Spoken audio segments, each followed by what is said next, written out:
For generations, the worst among us have contrived to tear our social and political fabric apart to benefit the few over the many. Their intent and mission have been diabolically simple: divide and conquer. And they have been wildly successful. Hi, I'm Michael James Ott, veteran, retired engineer and businessman, and now ambassador and facilitator for the solution to this madness: citizen statesmanship. The vast majority of people from all corners of the globe are just like you and me, extraordinary, so-called ordinary people. Join us in our quest to recreate the political landscape, eliminating the tribal hostilities and warfare incited for centuries by the label and blame mantra of our traditional leaders.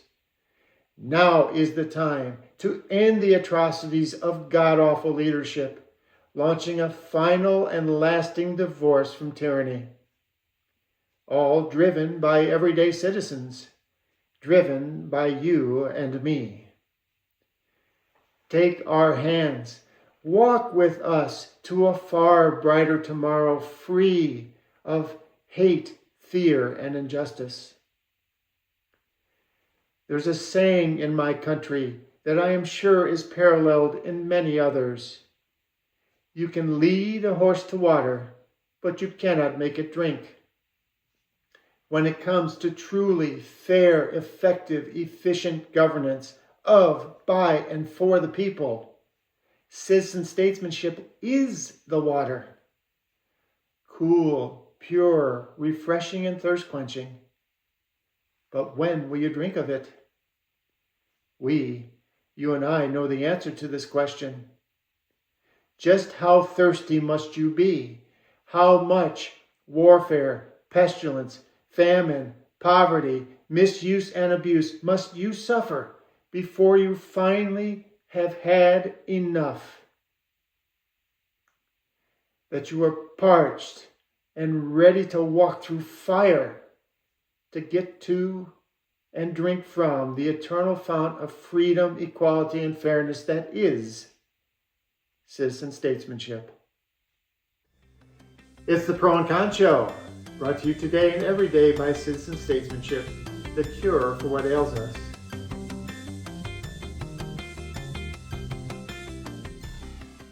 Hey, welcome to the Pro and Con Show. I'm Michael James Ott. And I'm David Smith. We're the co-hosts for this show. Indeed we are. But who we are is much less important than what we talk about here. And we have an awesome show today. Today's topic is NARSOLE News. NARSOLE News. NARSOLE News. So if you're new to any of our programs and you haven't heard the word NARSOLE before, this is narcissistic sociopathic a-holes. And we coined the term. It's a blend between narcissistic and sociopathic and a-hole. And we did this because it's a lot of words to say, but there's a whole laundry list of traits that these guys have. You can freeze frame the video if you want to see them. Yeah. But I think we did this topic once before, and we kind of went over all the traits. We did indeed. We talked about what is a NARSOLE and define that. And so now what we want to do is just talk about some of the preeminent people in our world, clearly poster children on the NARSOLE list.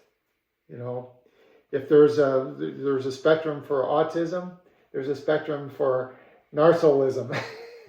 And these guys, because of the really quite evil, generally, their leadership in their respective countries, yeah, they're on the far end of the scale, the worst of the worst. And I'm sure everybody knows who these NARSOLEs are. Well, everyone should be familiar with them, but there'll be people that aren't. You're correct. There'll be people that aren't.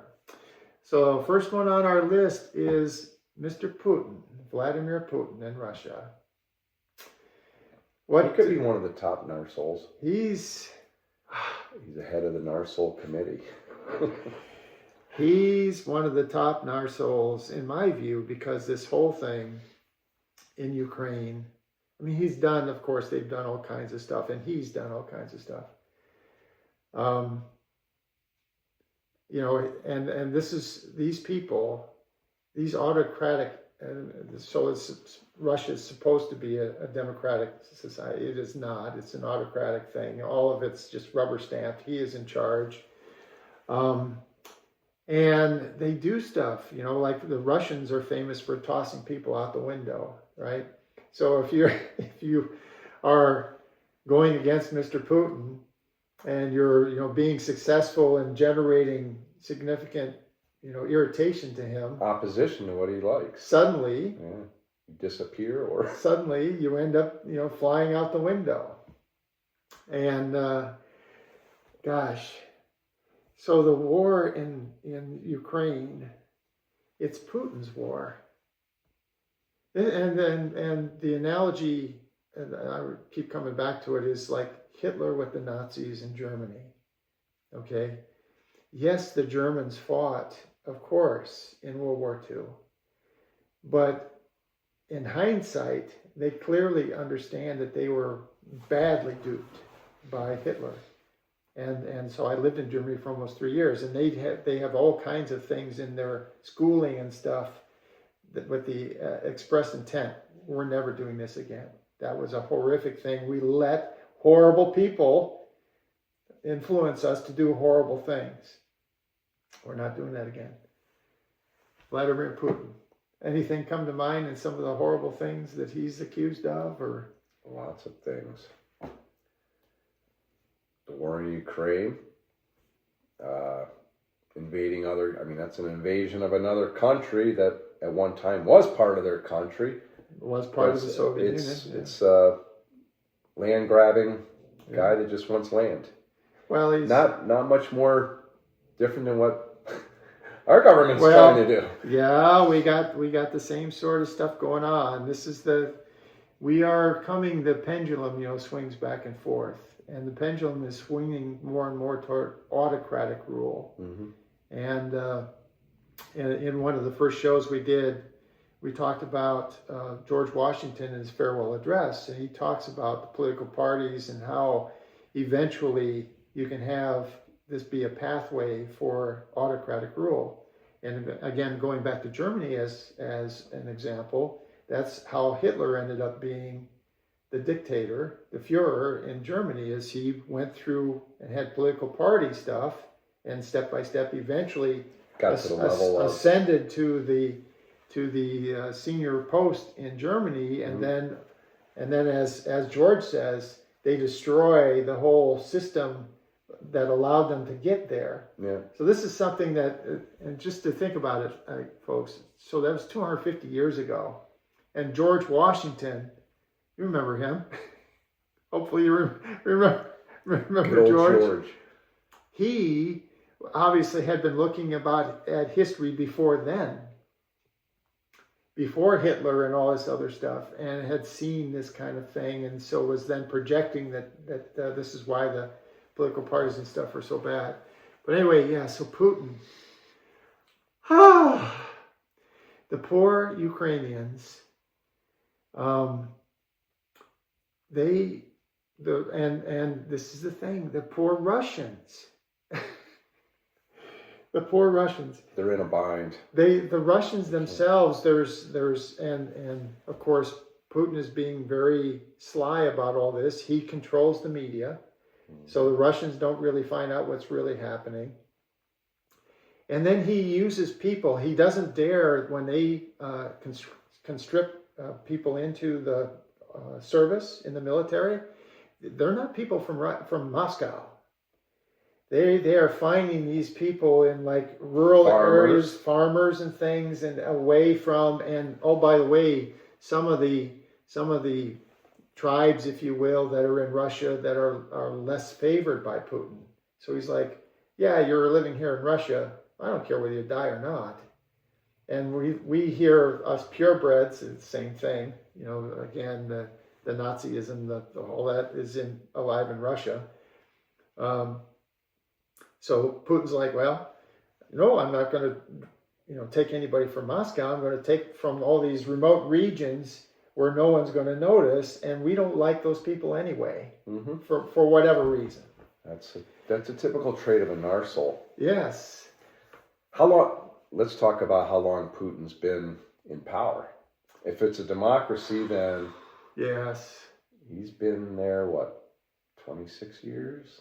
I don't know 27 years? exactly. I wouldn't know exactly, but it's definitely a couple of decades. Way too long. So if there was a democracy, why is he still in power? And People don't have say or control over anything that happens in Russia. And he's they flipped things around. Like there was a period where his it wasn't the vice president, whatever it's called, their second in command, they actually flipped on the ballot at one point. So Putin could stay in power, but he wasn't officially the head. But he gave up the presidency, and then he ran again. And then because according to the Constitution, he couldn't stay. So, but it was in other words, they made their own rules. They make their own rules, and gosh, that whole thing. I just feel so bad about the people in Ukraine. And it really comes to like Crimea happened earlier, and all they wanted, the Russians wanted a warm water port. Well, rather than say, okay, we really need a warm water port, let's work with the Ukrainians. We'll lease, roadways and portage and stuff like that. Let's do those. No, we're going to go in and take them by force. And then, okay, now we've got to, again, it's all about the incredible entitlement and their aggressive and violent behavior and their disregard for laws and rules and stuff like that. It's just mind-blowing. Oh, and I was learning about some stuff here the other day. So lots of Russians are dying in Ukraine. Mm-hmm. So thankfully, the Ukrainians have figured out all kinds of technologies using drones and things. I was thinking I saw videos of the drones. Did you see the Russians will be sitting there with the drones over them? Yeah. They're like, well, I'm done. Yeah. It's like, well, there's another Russian gone. They've been wildly successful with the drone technologies. The Ukrainians have been wildly successful. Thank God for them. Thank God for that.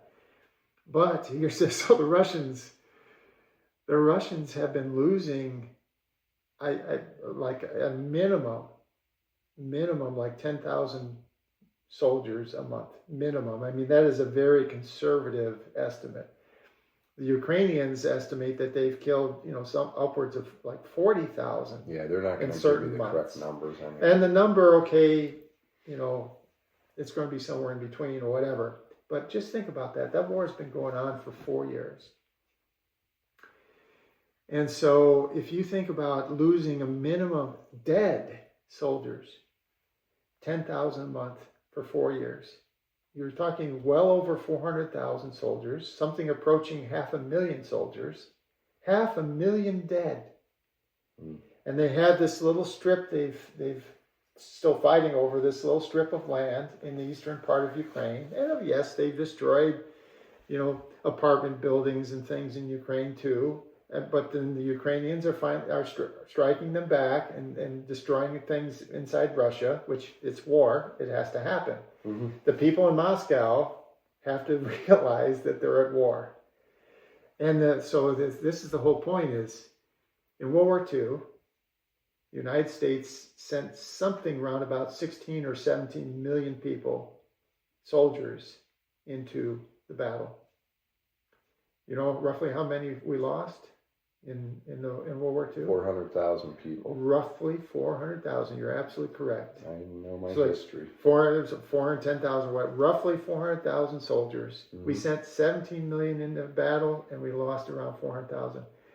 The Russians have sent 1.5 million people soldiers into battle, mm-hmm. and they've lost 500,000 of them. How many they lost in World War I? Oh, well now it's just the point is they keep doing these wars, yes. And it's not the people don't matter. The people don't matter. They don't matter. And that, I mean, what he's referring to is Stalin back in the day, and oh my God, yeah, they lost tens of millions of people, both from fighting in the war and then purges within Russia.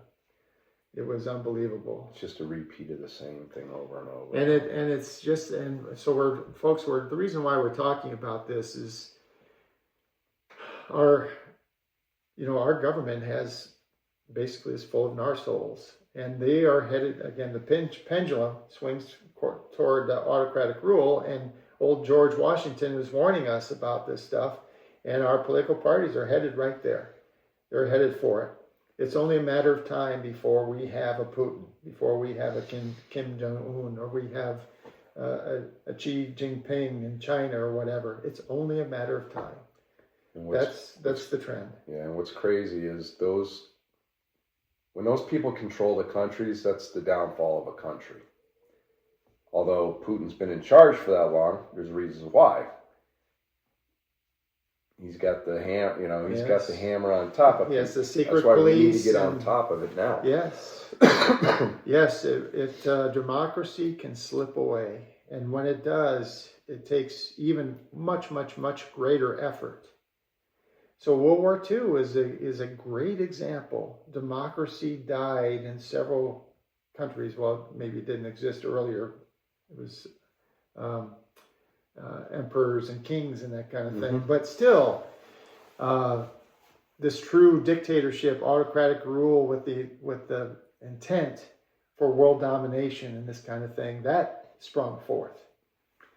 And there was plenty of warnings before then. Plenty of warnings. And it's a famous thing that they, in the UK, Churchill versus Chamberlain. And Chamberlain, talking about, well, I've negotiated a lasting peace. And then, that was all crap, right? Yeah, bull crap. And so Churchill was eventually put in as the prime minister because he's like, oh, there's only one way, and it's famous for saying this, there's only one way to deal with a bully, and that's to bash them. That's all they understand. Yeah. And that's the narsoles, and this is where we're headed. So we talk about Putin for a while. Well, let's talk about our Democratic and Republican Party leaderships these days. And again, I keep coming back to the example of, like in Germany, it's the leadership. They are coercing us. They're using this, label and blame mantra, the label and blame techniques, and they label and blame us. So it's blue versus red states. It's Democrats versus Republicans. It's conservatives versus liberals. It's fascists versus socialists. It's not about the normal citizen. And what they're doing is they are convincing us, and they are being very, very successful, as they've been for decades, but it's getting worse and worse. They're convincing us to fight amongst ourselves, to distract us from the fact that there truly are people that we need to be blaming. And it's Republicans and Democrats, period. Yeah. All of them, we need to be pushing them out of office. So I was telling Ben the other day, and I'll tell you the story here because it was partially in a different show. So earlier this week, it was February 10th, 2026. That's the date of this congressional hearing. And they had a hearing about immigration. Did you watch any of it? I watched a bunch of it. You did? Yeah. Okay. Who was there? Pam Bondi or Christy? No, this was before Bondi. There was three directors. It was like Director Long and a couple other. I don't remember their names. But anyway, I want to just say. So I was having my motorcycle, the oil change in my motorcycle, and I had to sit there for a long time. And this was on the television. And these guys, you would think, and if we were in charge, the normal, and this is, folks, it's mind-boggling for us because this is so abnormal for us. This is so abnormal for us, the extraordinary, ordinary people. These people are having this hearing, and it's in theory to, make things better, to, whatever immigration issues that we have, to, carry those forth, and yes, to get, evil terrible criminal immigrants out and all. Well, yes, of course, everyone agrees. Sure. Bad people need to leave the country, and on and on. And if you're here illegally, okay, then potentially you need to leave here too. But how are you going about this? And this case of, and they're doing it intentionally, again, to distract, Deflect everything. to deflect, to cause the hate. And that meeting, that hearing, there was not even the first attempt at trying to make things better, to try to, figure out a coordinated way to make things safer for people that were being approached about potentially being immigrants and on and on. Yeah. Did you notice they never even, during the whole hearing, it was like, this is what you've done. And they had their stats and data sheets of blah, blah, blah. Well, okay, that's great. Okay, you're going to hammer them. They're going to deflect whatever you say anyway. So nothing's going to get done. All you're doing is fighting between two parties that want to blame each other. Instead of that, why don't we question them? What do we got to do to make things work better? Yes. What do we got to do? Yes, there was none of that. It's a constant blame between both parties. Every 5 minutes, they switch between parties. They had 5 minutes of the Republican, 5 minutes of the Democrat. It was a joke. 5 minutes of the Republicans. It was. I was disgusted with it. I was sitting there in the waiting room, waiting for my motorcycle to get done, and I almost imagined people could see the steam, the old comic book steam coming out of my ears. I was so furious at these people. And so a couple of key things for me. I'm kind of a concepts guy. I'm not a details guy, but there was a couple of details. So one is, I don't remember which one. They had 3 different security organizations there, the heads of the 3 different ones. I don't remember whether it's Border Patrol or whatever, but whoever it was talking, and he said, okay, we have intercepted, arrested, and deported 4,000 known criminals, rapists, gang members, and we have interceded, I want to say it was like 397,000 immigrants, and approached them, about their status and And so the big thing in the rhetoric about all this is that, and the impression that they intend to leave with you is that all immigrants that are here illegally are some big criminal people. Mm-hmm. So let's look at that ratio: 4,000 versus 400,000.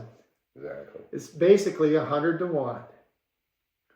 It's 100 to 1, and this is the exact same ratio that we extraordinary ordinary people have compared to NARSOLES.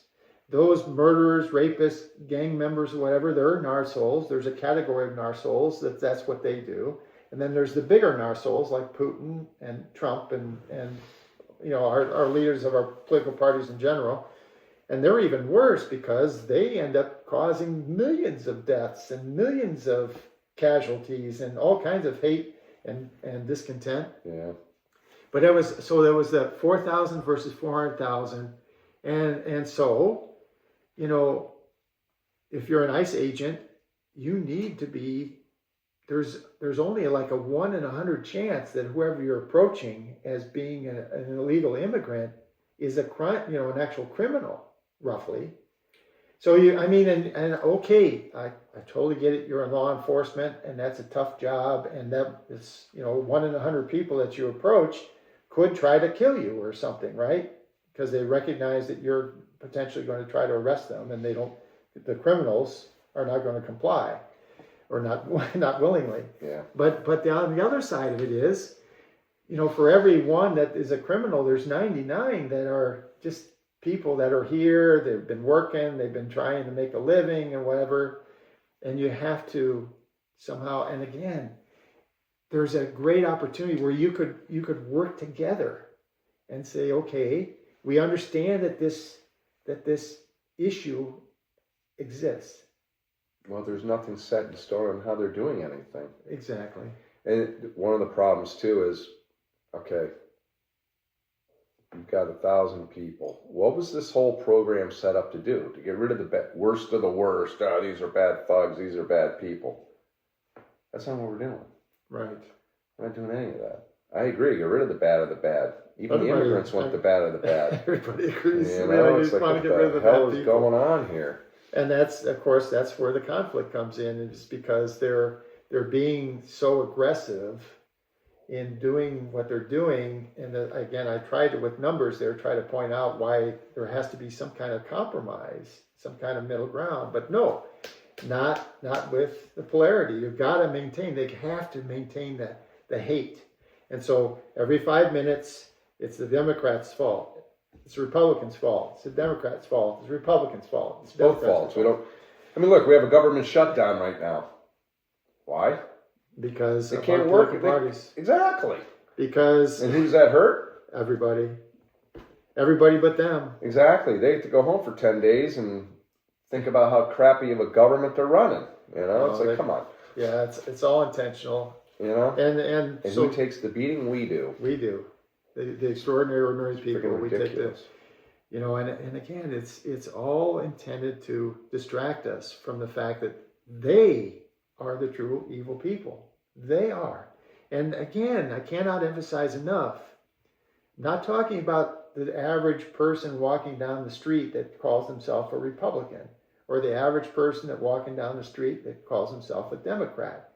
You have just been, put into a tribe. You've been, labeled, put into a tribe, and we're tribal. But it doesn't change the fact that Hitler was Hitler. Yeah. And the evil things that he caused. I lived with the German people. They're great people. But in World War II, they listened to the wrong guy and they did horrible stuff. Yeah. And that's the normal thing. And one last thing from that hearing. I wanted this one last thing. So, and I don't remember which director but it was a Republican, could have easily been a Democrat saying something similar.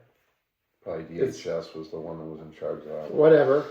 But so it was a Republican, and the Republican's like, well, don't you agree, director, whatever, that Donald Trump is the second coming of Jesus Christ, and he's been the leader of all this and the greatest president ever in the history of our country, and the Democrats are the spawn of the devil. I mean, I'm exaggerating a little bit, but only a little. And it's only because of the Democrats that we have any death or anything that's happening in this country. And all the criminal activity is the Democrats and da da da da da. And Republicans have been nothing but the stellar, outstanding, best people, and so on. Words to that effect. Mm-hmm. I don't remember, but words to that effect. So he goes on, because he's got a 5-minute slot. Sounds like an SS rally.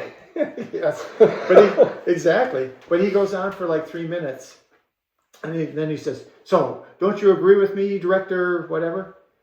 And the director looks at him and he goes, "Honestly, sir, I think all of this partisan rhetoric is not helping in any way, shape, or form. There you go. It is not. It is making it worse." And then right away, the Republican guy's like, and so he starts firing questions like, well, you did arrest whatever people, and they were illegal immigrants. Yes, we did. And this didn't happen before. Yes, we did. And so it was a bunch of, because he didn't get the answer he wanted, that director actually pointed the fingers at the people he should have been pointing fingers at. Yeah. This is the thing. It just, and I'm glad you watched some of it. It just drives me. And these hearings have been this way forever, though. It's a joke. So that gets back to we need to change. We need to change. We need to change the way we do things now, because these NARSOLEs are gonna. It's just gonna get worse. The NARSOLE in Russia has been going on forever. The NARSOLE in China has been going on forever. Mm-hmm. The NARSOLE in charge in North Vietnam has been going on forever. How do you have a president that goes there and has... North Korea? Yeah, goes to North Korea and says, oh, he's one of the greatest leaders I've ever met. Are you kidding me? Yeah. That's the NARSOLE backing up a NARSOLE. Yeah. And that's where we're headed, folks. That's where we're headed. It's... if you don't see it, just look at those 3 countries there. You gotta... Guys, really, come on, please.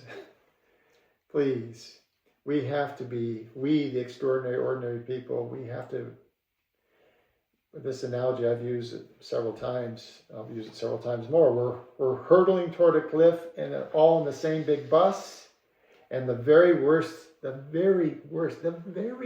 people have hold of the wheel. And these people don't give a damn whether that bus goes off the cliff. They only care about whether they have hold of the wheel. Mm-hmm. We've got to take hold of the wheel. We've got to turn it. That's because there's disregard for rules, laws. It's just all their attributes. I mean, they don't have empathy for anybody.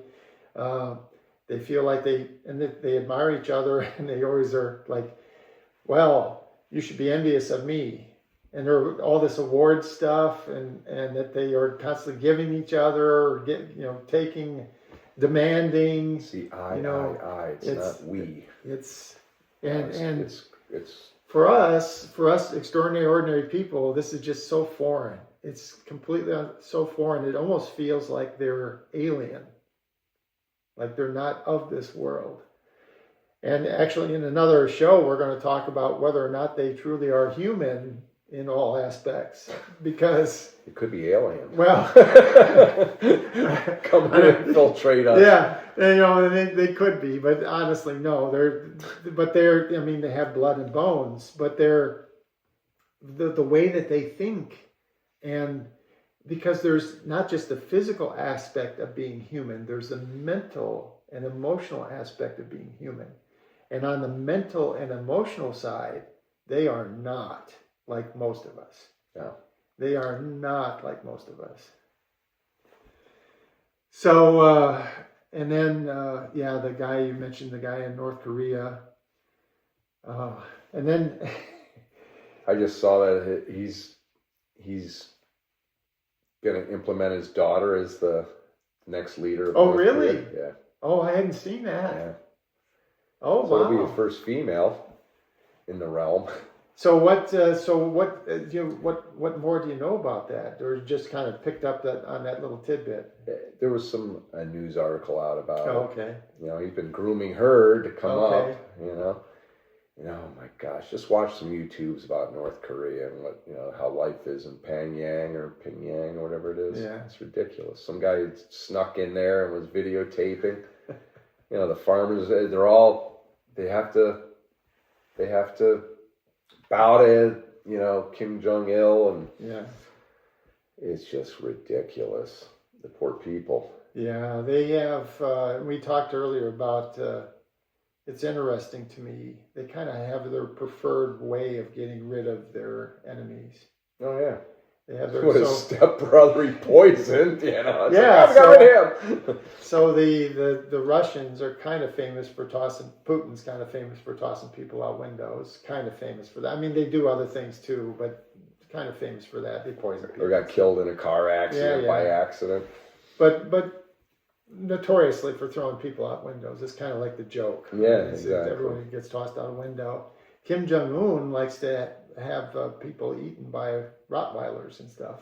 That's a common thing that he does with his enemies, is he has them, throws them in a pit with a bunch of attack dogs and watch them die. Well, that's total control. They don't have outside Wi-Fi. They can only watch government sanctioned TV. There's three TV stations there. So they hear all the propaganda from their country. We've got to get ready. The normal citizen, what do? Every day they have to train to be ready for the Americans when they come to attack. It's like, okay, you want to live that way? No. I don't want to live that way. And then Xi Jinping in China, the Chinese typically, they poison people often with like exotic things. If you're outside the country, they'll use like some kind of exotic poison to... like a dart gun? Well, I don't know how they, it's the old spy stuff. Yeah, they walk past and they kind of stick you with a little something or whatever, and they, that kind of stuff. Yeah. Well, I'm sure that happens here too. Well, and then I think, just the way that the ICE agents have been doing stuff and whatnot, I think Mr. Trump's preferred method when he eventually gets there, which he's headed there, when he eventually gets there, you're going to be guys in an unmarked van are going to pull up and grab you, haul you in off the street. That's kind of what ICE is now. You wear masks. Nobody knows who you are. As a former, how do you even know they're ICE? It could be then again, government thugs. Again, in the hearing, they said, well, they have patches and stuff like that, but the patches are like black on black. So there's like an embroidery, but it's like you can't read it from more than like 3 feet away. Well, what's laughable now is they want to, they want to wear body cameras and they're not allowed to wear masks. Well, yeah, so what? You got a body camera on. Okay, well, who's going to control the footage of the body camera? Well, ICE will. Yes. But in theory, then at least we know there should be body cam video. And so at least if they deny that it exists, then that raises another issue. But at least there's the potential. It just seems like there's continues to be issues. And folks, whether you're watching or listening, folks, this is the thing. For decades and decades, we've had NARSOLEs in our government, and we, the extraordinary, ordinary people, really spend our time trying to mitigate and stop them from being horrible. That's what we do. We constantly have to monitor them and aggressively try to stop them from being horrible. And they, meanwhile, are, again, convincing us, using techniques, the label and blame techniques, to distract us from the fact that they're changing the laws, making things better, incrementally better for them all the time, taking more and more away from us all the time, and especially the worst part is, here of late, the last few years, taking away peace and quality of life. Mm-hmm. So the money wasn't enough. Now, in order to get even more money and to control even more, they have us fighting each other. Well, that's how democracies fall. That's how democracies fall. They want us to fight amongst each other, civil war between each other. Yeah, because they are above the fray. And it just helps them do everything that they want. And it's interesting. So one of our teammates is Ben McLaughlin. And so I was talking to Ben about some of this stuff. And he said, do you know, right when the Roman Empire was starting to fall, that was the height of the Colosseum games and stuff like that? He's like, they were totally focused on distracting from the fact that Rome was falling apart. That was on a downward spiral. So they upped the entertainment to distract people from being focused on the fact that things were going to hell. And over the entertainment was killing people, And the entertainment was killing people. Yeah, and people got into it. And again, it's all about one of the things when you're in the military, I was in the Navy, and one of the things that you see is leadership is really everything. Because, when I was in the Navy, and there's different ships, different submarines, and on, and each one of them has their own little organization.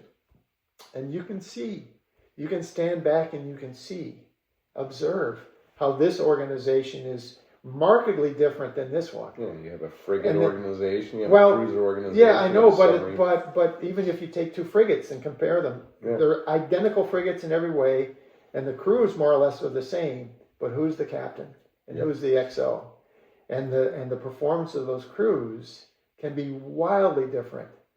And the quality of life and how they're led and whether they are doing things because they feel like they have to or they feel like they want to.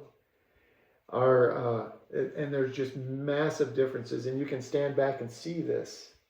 Because I ended up being on different submarines when I was in the Navy, and you saw it. It's absolutely clear that leadership is so important.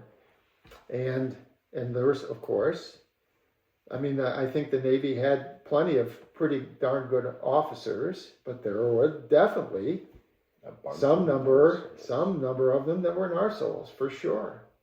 Mm-hmm. And I experienced that. One of the captains that I had on one of the submarines I was on, he was fantastic.